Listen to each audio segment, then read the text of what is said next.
पूछा गया है कि हसद कौन नहीं करता। सबसे पहले हसद के माना जो आप समझते हैं वो असल माना नहीं है। हसद का माना होता है कि किसी की चीज देख करके आपको क्या हो जाए, अंदर से हसद पैदा हो। हसद का ये माना नहीं होता है। हसद का माना होता है कि जो चीज तुम्हारे पास है वो मेरे पास आ जाए और तुम्हारे से बर्बाद हो जाए। और रहा ये कि किसी की गाड़ी देखकर, किसी का अच्छा घर देखकर, किसी का इल्म देखकर, ये अंदर से इंसान के अंदर होती है, ये फितरत चीज है। तो जो हसद है, जो नाजायज है, उस हसद में उन लोगों को हसद नहीं होता है जो आदमी बासलाहियत होते हैं। तो वो दूसरे की अच्छाइयों को देख करके, माल दौलत सलाहियत देखकर, वो कम से कम ये समझ लेते हैं कि हमारा नुकसान इससे नहीं है। हमारे नाना मरहूम के एक मामूजाद भाई थे गांव में, सैयद नियाज अहमद नाना। हमारे भी नाना होते थे मरहूम। तो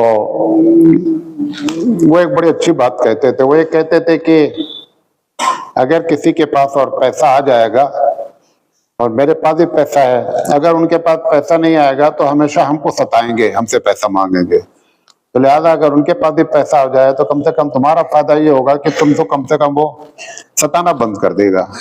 ये एक बुलंद ज़र्फी है जो आदमी, तो वैसे आदमी किसी से हसद नहीं करते हैं। इसी तरीके से ऐसे लोग मुस्बत अंदाज में अपनी सलाहियत को बढ़ाने की कोशिश करते हैं। हदीस में भी आता है कि कुछ चीजें ऐसी होती हैं कि जिसमें आपके पास इल्म है, हम आपसे और ज्यादा इल्म हासिल कर लें, ये कोई बुरी चीज नहीं है, मुस्बत अंदाज है। ये जो आदमी बासलाहियत होता है उसके अंदर हसद इस तरीके से होती है। तीसरी बात है कि अगर कोई आदमी दूसरे वाला कमाल वाला है तो आपका कमाल कम नहीं होता है।